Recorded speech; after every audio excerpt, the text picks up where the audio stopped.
Namaskar viewers, hello and welcome to Sansad TV. I am Teena Jha, you're watching Perspective. President Droupadi Murmu, Vice President Jagdeep Dhankhar and Prime Minister Narendra Modi led the nation in paying homage to Bharat Ratna Dr.B.R. Ambedkar, the chief architect of the Indian Constitution. 6th of December marks the Mahaparinirvan Diwas, commemorating the death anniversary of Baba Saheb. This year marks the 69th death anniversary of the revered leader, thinker and reformer who dedicated his life to championing equality and eradicating caste-based discrimination. As a tribute to Dr.B.R. Ambedkar's transformative legacy, Mahaparinirvan Diwas holds profound significance. As per Buddhist texts, Lord Buddha's death is considered to be Mahaparinirvan, the Sanskrit term for nirvana after death. Parinirvan is considered liberation from samar, karma and the cycle of death and birth. It is the most sacrosanct day in the Buddhist calendar. To Baba Saheb Ambedkar, the social reformer, Buddha lay very close in terms of his ideology and thoughts. Baba Saheb was regarded as a Buddhist guru because of his great influence in India to eradicate the social scourge of untouchability. Dr. Ambedkar's admirers and followers believe he was as influential as Lord Buddha, which is why his death anniversary is celebrated as Mahaparinirvan Diwas. As we pay homage to him by reflecting on his teachings and commitment to building a just and inclusive society, let's look back at the transformative legacy of Baba Saheb and how we are carrying it forward. In fact, how we are carrying forward his vision of a just and inclusive world. For this, joining me are two distinguished guests in the studio. I am pleased to welcome Lieutenant Colonel Akash Patil. He is Director, Dr. Ambedkar International Centre, Ministry of Social Justice and Empowerment. Colonel, thank you for your time. Welcome to Sansad TV. Next to him is Dr. Renu Keer. She's Associate Professor, ARSD College, Delhi University. Dr. Keer, glad to have you with us on Sansad TV as well. In fact, allow me to begin the program today with you. It's an important day. We mark 69 years since Baba Saheb left India. But his legacy is something that remains unparalleled in Indian history. Talk to us and our viewers about some of his biggest contributions that are helping us deal with some of the contemporary challenges as well. Teena ji, as you said, Dr. Baba Saheb Ambedkar had a very transformative legacy. He was not just a leader of untouchables or the depressed class. In fact, he was a national statesman.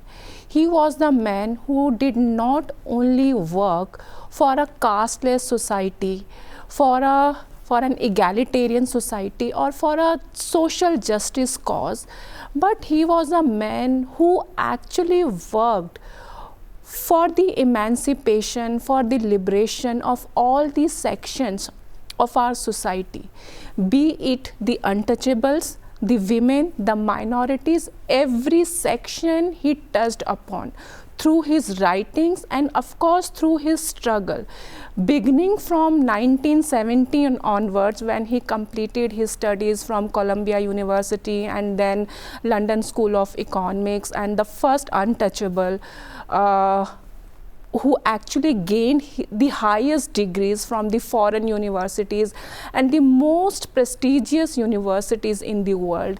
When he came back, he witnessed the same sort of caste-based discrimination, even though he was highly educated and the most educated person of then and even now. Right. Yet he faced so much discrimination, and his book, his writing, Waiting for a Visa, he has mentioned the incidents where he personally went through that sort of discrimination.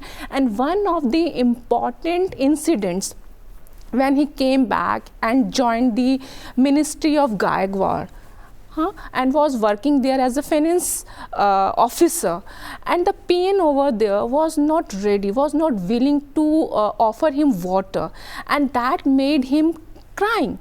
Again, when he was looking for a house, a place where he could stay for a day or so, he had to stay in a Parsi dharamshala, and he had to hide his Mahar identity, and that reflects the kind of peak we had, the caste-based discrimination, and that made him realize that how this caste-based injustice was affecting the larger section of Indian society, particularly the Hindu society.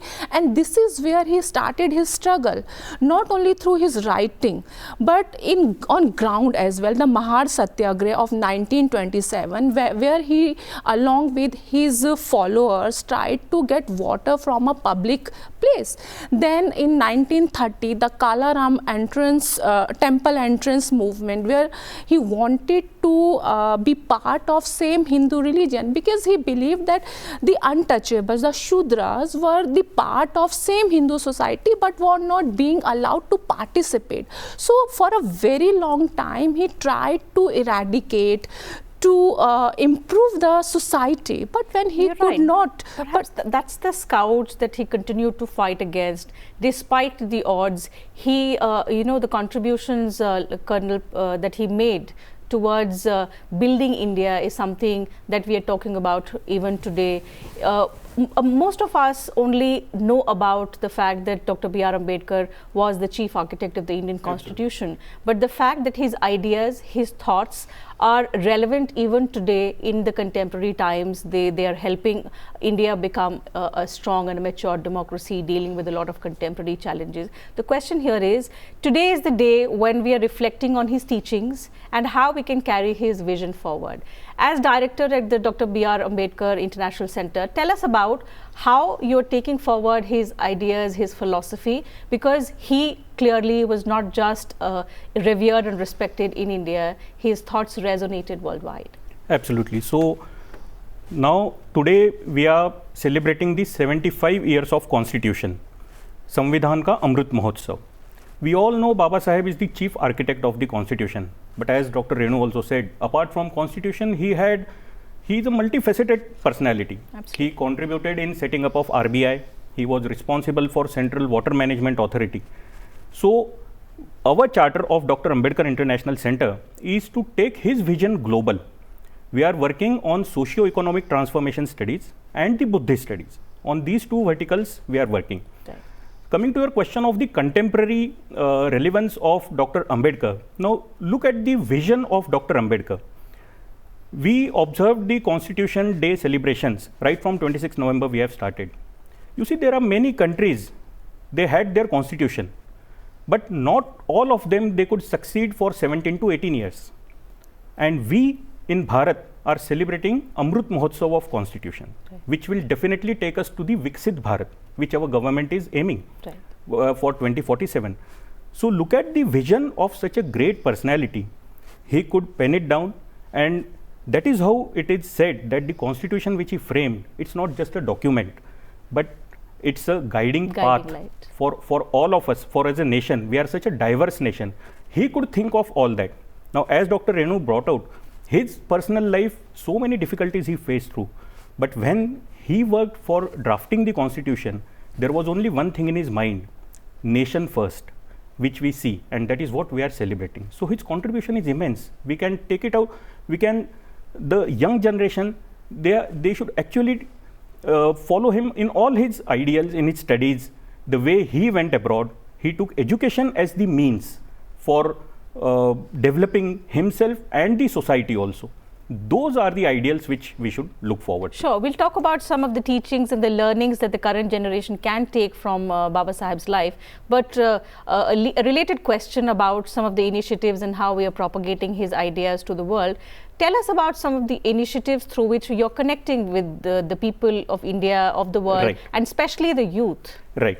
So at Dr. Ambedkar International Center, we are a convention center. We organize a lot of workshops, seminars, panel discussions on all the related fields, not only socio-economic transformation fields, but SDG goals, livelihood, policy making, think tank. We are trying to develop a database. Research activities are supposed to be there. We also have Dr. Ambedkar National Memorial, which is looked after by Ministry of Social Justice and Empowerment.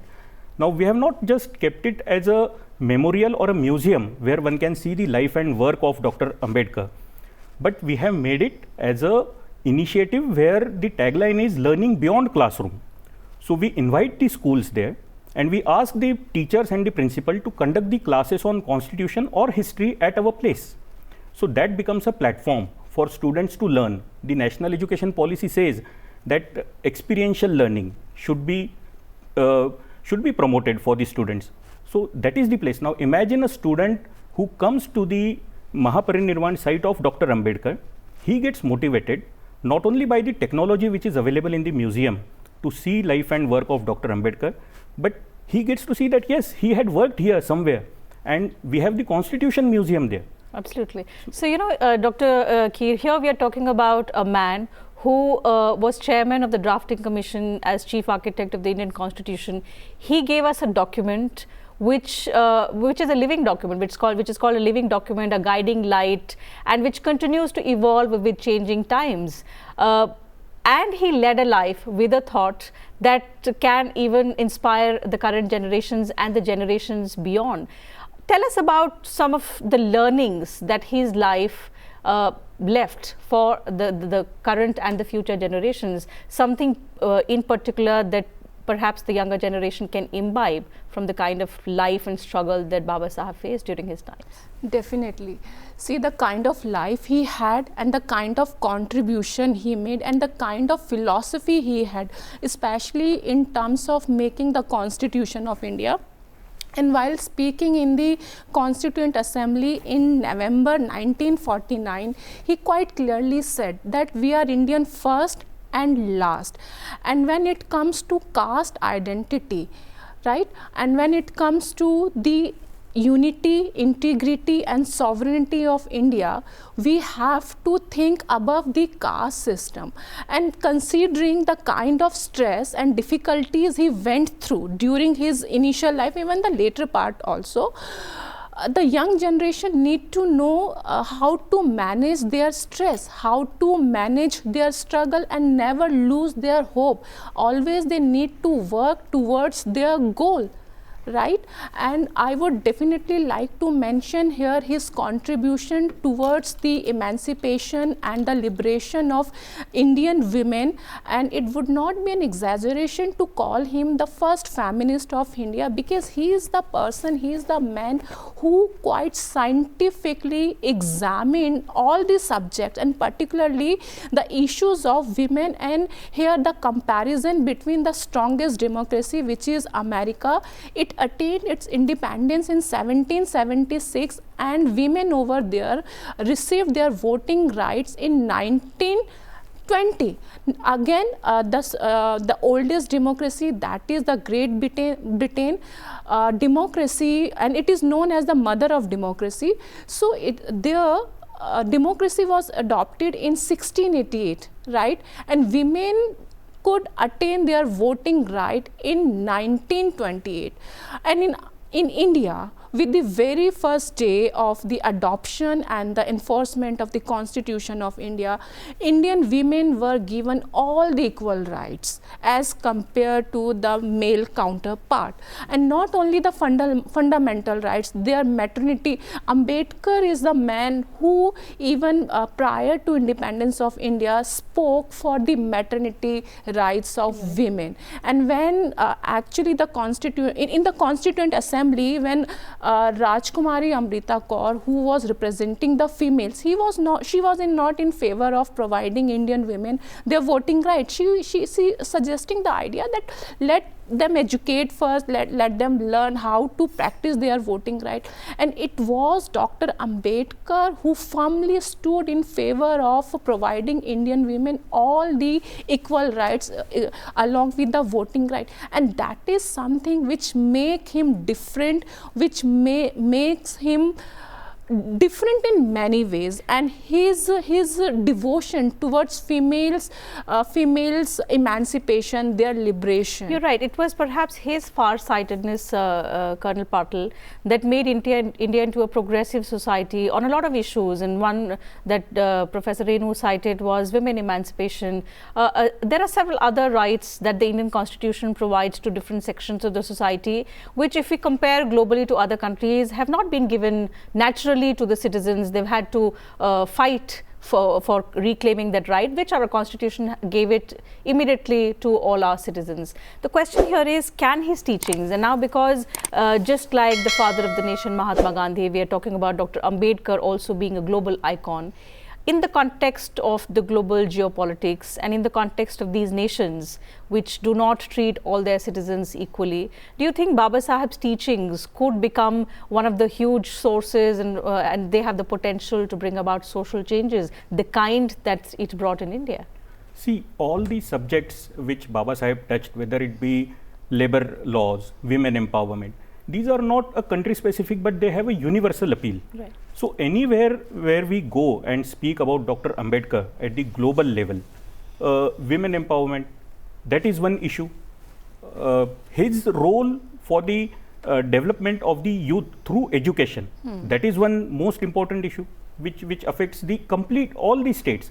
When Bharat is trying to take the leadership in global south, and when we are developing towards Viksit Bharat, yes, these are some takeaways from Dr. Ambedkar's life, that using education as the tool, the primary tool for the development. As he also laid stress upon using constitutional means for taking freedom. So now we see lot of, there are, whether it is Middle East or whether it is, Russia, Ukraine, where the political conditions are not, the nations are at struggle with each other. Right. So these teachings of Dr. Ambedkar, with his emphasis on Buddhism, so that makes a lot of relevance. Okay, Dr. Keer, I'll try and understand in a similar context from you. Looking at the current global scenario, also looking at the fact that India aspires to become a developed nation by 2047, and as we progress towards becoming a Viksit Bharat, and if we try and analyze, have we been able to live up to the expectations of Dr.B.R. Ambedkar in terms of what he wanted to propagate for us as a socio-economic and just and equitable society? Of course, Dr. Ambedkar visualized constitution as a transformative instrument, right? And the way Indian constitution has been executed in last 70 or 75 years, that reflects the kind of progress we have achieved in last 75 years. And as Mr. Patil said, that many democracies or countries which attained their independence with us couldn't make their existence. So one of the achievements of us is that we are still there and we are emerging, not only in an as a global power in economic terms, but as a soft power as well. In many ways, we can see India's emergence, India's voice at global scale, at global level, and the kind of society Ambedkar visualized. In many ways, if we look at the eradication of triple talaq, that is one example. Although in the beginning, Dr. Ambedkar was very much in favor of uniform civil code, but due to various domestic political reasons, that particular provision could not be a part of our constitution. Again, then Dr. Ambedkar advocated for Hindu code bill, and again for some various religious domestic reasons and particularly the political ones, that bill also could not be enforced and adopted in the constitution. But gradually and recently, the way the government has in certain ways adopted and enforced those particular visions and ideas and the philosophy of Dr. Ambedkar clearly reflects that we are progressing in that direction. One important thing which Dr. Ambedkar said in Constituent Assembly, that making a constitution is an easy task, but running a constitution is a difficult one. And we have been running our society, our state, our nation through constitution. That reflects our biggest achievement in last 75 years. So yes, and of course there is a lot to achieve.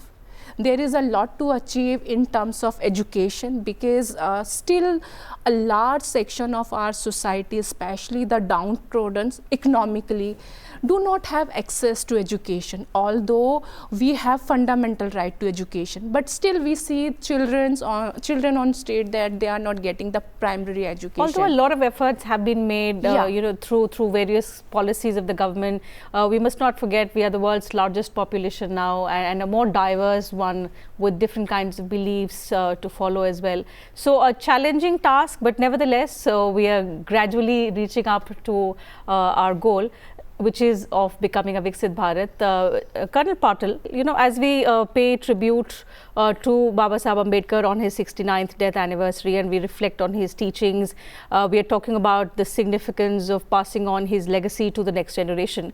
The question here is, it should be a collective responsibility. It can't be left to a particular organization, a particular stakeholder to do that job, and especially in context of us walking towards, or maybe moving towards achieving the goal of Viksit Bharat. Tell us about the role every stakeholder can play collectively to do that job, to pass on the legacy, the unparalleled legacy of Baba Saheb, which will eventually help us achieve this goal of becoming a Viksit Bharat. When we look at the life of Dr. Ambedkar, the major contribution was from his teachers. So when we are talking about the collective responsibility, I believe that it is the task of our teaching fraternity. The students, of course, they have to imbibe his values, but the teaching fraternity, the teachers, they should be the role models for our next generation. That is number one. We need to develop our institutes. Dr. Ambedkar, he went outside to take his education. When we are aiming for Viksit Bharat, our educational institutes, various other places of importance, that should be developed in our own country. Lastly, I would also like to say the role of society, various organizations which are following the path of Dr. Ambedkar. So they have to give the right perspective and portray his contributions as an economist, as an educator, as a lawyer. So he was a multifaceted personality. Those all things, if we give to our next generation, I am sure it would definitely lead us to the Viksit Bharat. Right. So as someone who made multifaceted contributions towards nation building, Baba Saheb Ambedkar's legacy remains unparalleled. The important aspect here that both our guests are highlighting is that his legacy needs to be passed on to the next generation. His vision of a just, equitable and inclusive society is something that we have to achieve collectively. With that, I'll have to wind up the program. Thank you once again to both my guests for joining me on this edition of Perspective, sharing your thoughts with us and our viewers. And to you viewers, thank you very much for your time as well.